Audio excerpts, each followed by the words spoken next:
Hello my dear friends, good morning. എല്ലാവർക്കും എൻ്റെ പുതിയൊരു മോർണിംഗ് വ്ളോഗിലേക്ക് സ്വാഗതം. കുറച്ച് നേരത്തെ ഞാൻ എണീക്കുകയൊക്കെ ചെയ്തായിരുന്നു, പക്ഷേ വീഡിയോ പിടിക്കാൻ വേണ്ടി കുറച്ച് ലേറ്റായി പോയി കേട്ടോ. അപ്പം എടുക്കണോ വേണ്ടതെന്ന് ഇങ്ങനെ കൺഫ്യൂഷൻ ഇരിക്കും. ലാസ്റ്റ് എന്നാൽ പിന്നെ എടുത്തേക്കാമെന്ന് വിചാരിച്ചു. അങ്ങനെ ഞാൻ വീഡിയോ എടുക്കാൻ തുടങ്ങുമ്പോഴേക്കും എൻ്റെ ഏകദേശം കുറച്ച് പണികളൊക്കെ ആയിരുന്നു. ചായ ആയി, കഞ്ഞിക്ക് അരിയൊക്കെ ഇട്ടത് വെച്ചിട്ടുണ്ടായിരുന്നു. പിന്നെ കുക്കറിൽ മുട്ട പുഴുങ്ങാനൊക്കെ ഓൾറെഡി എല്ലാം സെറ്റാക്കി വെച്ചിട്ടുണ്ട്. എന്താ ഉണ്ടാക്കണമെന്നല്ല ഞാൻ തലേദിവസം പ്ലാൻ ചെയ്തിരിക്കുമായിരുന്നു. അപ്പം അതാണ് വീഡിയോ ഉണ്ടാക്കിയപ്പോൾ ഇതെല്ലാം ഓൾറെഡി ഞാനെല്ലാം സെറ്റാക്കി വെച്ച് കഴിഞ്ഞിട്ടാട്ടോ വീഡിയോ എടുക്കാൻ സ്റ്റാർട്ട് ചെയ്തത്. ഇത് മുട്ട മസാല വെക്കാമെന്ന് വെച്ചാൽ മുട്ട ഓൾറെഡി ഞാൻ പുഴുങ്ങാൻ വെച്ചിട്ടുണ്ട്. പിന്നെ മുട്ട മസാലയ്ക്ക് വേണ്ടി സവോള ഓൾറെഡി ഞാൻ കുക്കറിലിട്ടിട്ട് സവോളയും തക്കാളി, ഇഞ്ചി, വെളുത്തുള്ളി, പച്ചമുളക് ഇട്ട് കുറച്ച് വെളിച്ചെണ്ണയും കൂടി ഒഴിച്ച് 2 വിസിലടുപ്പിച്ച് അങ്ങ് എടുക്കും കേട്ടോ. അന്നേരത്തേക്കും സവോള അത്യാവശ്യം നല്ലോണം വെന്ത് സെറ്റായിട്ടുണ്ട്. പിന്നെ നമുക്ക് ജസ്റ്റ് ഒന്ന് വഴറ്റിയെടുക്കേണ്ട ആവശ്യം മാത്രമേ, വെള്ളമൊന്നും ജസ്റ്റ് ഒന്ന് വഴറ്റി അങ്ങ് പറ്റിക്കേണ്ട ഒരു ആവശ്യം മാത്രമേ ഉള്ളൂ. അല്ലെങ്കിൽ പിന്നെ നമ്മൾ ഈ സമയത്ത് ഇളക്കിക്കൊണ്ടിരിക്കുമ്പോൾ ഭയങ്കര ബുദ്ധിമുട്ടില്ല. അപ്പം എനിക്ക് തോന്നുന്നൊരു ഈസി മാർഗ്ഗം കേട്ടോ ഇത്. വീട്ടിൽ അമ്മേനെ പറഞ്ഞു തന്നെ ഇങ്ങനെ എത്ര പേര് നമുക്ക് വേറെ പണികൾ ചെയ്യാൻ വേണ്ടിയിടയ്ക്ക് ഇത് ഓൾറെഡി അവിടെ സവാള വെന്ത് സെറ്റ് ആയിക്കോളും എന്നാണല്ലോ. അപ്പോൾ അത് നല്ലോണം വെന്തിരിക്കുന്നുണ്ട്. കറിക്കായാലും നല്ലൊരു കൊഴുപ്പ് കിട്ടുകയും ചെയ്യും മുട്ട മസാലയൊക്കെ വെക്കുമ്പോഴായാലും. അപ്പം അങ്ങനെ ട്രൈ ചെയ്ത് നോക്കാത്തവരുണ്ടെങ്കിൽ എന്ന് പറഞ്ഞാൽ മുട്ടക്കറിയൊക്കെ വെക്കുന്ന സമയത്ത് അല്ലെങ്കിൽ ചിക്കൻ കറി വെക്കുന്ന സമയത്തൊക്കെ വേറെ കുറേ പണികളൊക്കെ ഉണ്ടെങ്കിൽ രാവിലെ തിരക്കിന് പിള്ളേരെ കൊണ്ടുപോകാനൊക്കെ ഉണ്ട്, സ്കൂളിൽ വിടാനൊക്കെ ഉണ്ടാവുമല്ലോ. അങ്ങനെയൊക്കെയുള്ള സമയത്ത് സവോള വഴറ്റാൻ സമയമില്ലാത്തവർക്ക് ഇങ്ങനെ ഒന്ന് പരീക്ഷിച്ച് നോക്കുക കേട്ടോ. നല്ല ഈസി ആയിട്ട് നമുക്കാവും കേട്ടോ. മുട്ടയൊക്കെ ഓൾറെഡി നേരത്തെയും എന്താ പറയുക ആവിയൊക്കെ ആയായിരുന്നു. അപ്പോൾ ഞാനൊന്ന് മാറ്റിയൊന്ന് തണുപ്പിക്കാമെന്ന് വിചാരിച്ചിട്ട് വേറെ പാത്രത്തിലേക്ക് ഇട്ട് വെച്ചു കേട്ടോ. മുട്ട നല്ലോണം തണുത്തിട്ട് പൊളിച്ചില്ലെങ്കിൽ അതിൻ്റെ ഉള്ളിലെ ഉണ്ണിയൊന്നും ശരിക്കും ഉറച്ചിട്ടുണ്ടാവുമല്ലോ. അപ്പോൾ ഞാനത് അങ്ങോട്ട് മാറ്റി വെച്ചു. ഇനിയിപ്പം കറി ആകാനാവുമ്പോഴേക്കും മുട്ട എടുക്കാമല്ലോ എന്ന് വിചാരിച്ചു. അപ്പോൾ ജുവാൻ ഇന്ന് സ്കൂളിൽ ഭക്ഷണം കൊണ്ടുപോകണം. അപ്പോൾ അവന് രാവിലെ എന്താ കൊണ്ടുപോകുന്നത് വെച്ചാൽ തോരനാണ് കേട്ടോ. കോവയ്ക്കാത്തോരൻ വെക്കാൻ, കോവയ്ക്കാത്തോരനും മുട്ടയും പൊരിച്ചിട്ട് കൊടുത്തു വിടാമെന്ന് വിചാരിച്ചു.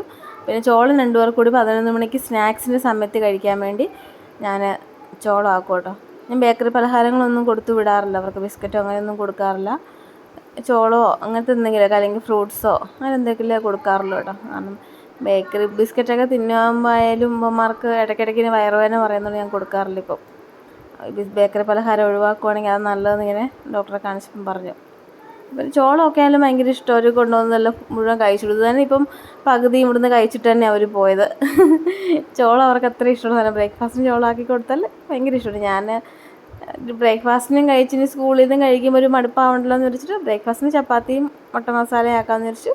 പിന്നെ ഇത് സ്കൂളിലും കൊണ്ടുപോകാമല്ലോ. പിന്നെ അവർക്ക് കഴിക്കാനാണെങ്കിലൊക്കെ എളുപ്പമുണ്ടല്ലോ. സ്നാക്സിന് സമയത്ത് എന്താ പറയുക, ഇത് കഴിച്ച് കഴിഞ്ഞിട്ടായാലും കയ്യിലൊന്നും അങ്ങനെ പറ്റാനൊന്നുമില്ലല്ലോ. മീൻസ് കൈ കഴുകാനായാലും തിരക്കിട്ട് ഓടിപ്പോൾ അങ്ങനത്തെ ആവശ്യങ്ങളൊന്നുമില്ല. അപ്പോൾ ഞാൻ അങ്ങനത്തെ എളുപ്പമുള്ള സാധനങ്ങളൊക്കെ കൊടുത്തു വിടുന്നത്. അപ്പോൾ അതിൻ്റെ ഇടയ്ക്ക് രാവിലത്തെ എൻ്റെ ചായ കൂടി മുറ പോലെ നടക്കുന്നുണ്ട്. എന്തൊക്കെ പരിപാടി ചെയ്താലും എനിക്ക് ഈ ചായ കുടിച്ചില്ലെങ്കിൽ ഒരു സമാധാനമില്ല കേട്ടോ. എങ്ങനെയെങ്കിലുമൊക്കെ രാവിലെ 2 ഗ്ലാസ് ചായ പിള്ളേർ പോകാനാകുമ്പോഴേക്ക് കുടിച്ചിട്ടുണ്ടാവും. ഞാനൊരു എന്താ പറഞ്ഞേ ചായ അഡിക്റ്റ് എന്ന് പറയാം. ചായ എനിക്ക് ഭയങ്കര ഇഷ്ടമാണ്. ചായ കുടിച്ചില്ലെങ്കിൽ ഒരു സുഖമില്ല. ആ ദിവസമേ പോക്കാന്ന് എൻ്റെ ഒരു ചിന്ത തന്നെ. രാവിലെ ആയാലും വൈകുന്നേരത്തെ ചായ ആയാലും നിർബന്ധം കേട്ടോ. എനിക്കറിയാം ചായ കുടിക്കുന്ന അത്ര ഹെൽത്തി ആയിട്ടുള്ളൊരു ശീലമല്ല എന്നൊക്കെ അറിയാം, പക്ഷേ പറഞ്ഞിട്ട് കാര്യമൊന്നുമില്ല. അപ്പോൾ ജുവാൻ ഇടയ്ക്ക് ഹെൽപ്പ് ചെയ്യാൻ വന്നത് എൻ്റെ ദൈവം, എന്നെയും കൊണ്ട് രക്ഷയില്ല. രാവിലെ ഹെൽപ്പിംഗ് ആയിരുന്നു. പിന്നെ പുള്ളി എന്തായാലും അവിടെ അത് കോവയ്ക്കാത്തവരും വെക്കാൻ വേണ്ടിയായിരുന്നു. അവിടുത്തെ ഹെൽപ്പും കൊണ്ട് പുള്ളി അങ്ങ് തിരിച്ചു പോയച്ചു. ഇനി ഇതിപ്പോൾ ഞാൻ ഓൾറെഡി ഞാൻ കുക്കറിൽ വഴറ്റി ഇത് വെച്ചിട്ടുണ്ടായിരുന്നല്ലോ, സവോളയൊക്കെ വേവിച്ച് വെച്ചായിരുന്നല്ലോ.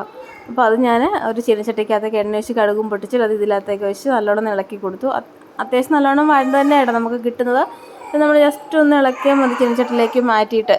പിന്നെ അതിലേക്ക് മസാലകൾ മഞ്ഞൾപ്പൊടി, മല്ലിപ്പൊടി, മുളക് പൊടി, കുറച്ച് മീറ്റ് മസാലയും കൂടി, ഞാൻ മീറ്റ് മസാല അല്ലെങ്കിൽ ചിക്കൻ മസാല അതും കൂടി ആഡ് ചെയ്ത് കൊടുത്തിട്ട് നല്ലോണം ഒന്ന് മിക്സ് ആക്കി എടുക്കണം കേട്ടോ. ആ പൊടിയുടെ പച്ചമണമൊക്കെ ഒന്ന് മാറുന്നതുകൊണ്ട് വരെ സവോള കുക്കറിലൊക്കെ വേവിച്ചിട്ടുണ്ട്. സവോള നല്ലോണം കണ്ടില്ലേ, നല്ല ഇങ്ങനെ വഴണ്ട് നല്ല സെറ്റായിട്ടില്ലേ. ഇങ്ങനെ ആണെങ്കിൽ നമ്മൾ എത്ര പ്രാവശ്യം വഴറ്റിക്കൊണ്ടിരിക്കണം, എന്നാലും ഇങ്ങനെ നമുക്ക് സവോള നല്ലോണം ഒന്ന് വഴണ്ട് കിട്ടുള്ളൂ. കുറേ സമയം നമ്മൾ ഇളക്കിക്കൊണ്ടിരിക്കുന്നത്. കുക്കറിലാകുമ്പോൾ അതൊക്കെ വളരെ ഈസി ആയിട്ടാവും കേട്ടോ ആ സംഭവമൊക്കെ.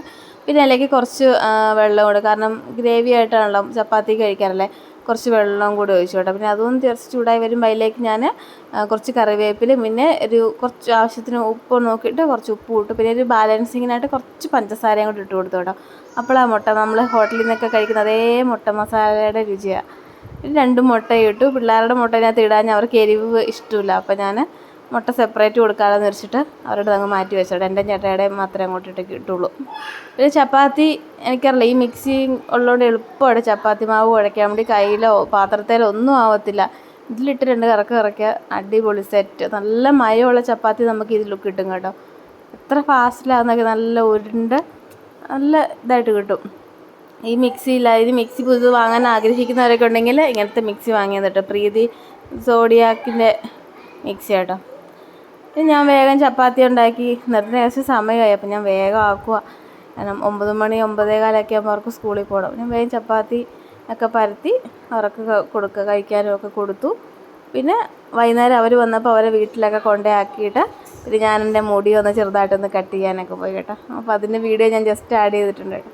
അപ്പോൾ ഇത്രയുള്ള ഇന്നത്തെ ചെറിയൊരു വീഡിയോ ഇഷ്ടപ്പെട്ടവരെല്ലാവരും ലൈക്ക് ചെയ്യുകയും ഷെയർ ചെയ്യുകയും സബ്സ്ക്രൈബ് ചെയ്യുകയൊക്കെ ചെയ്യണം കേട്ടോ. അപ്പോൾ ഓക്കെ, ബൈ.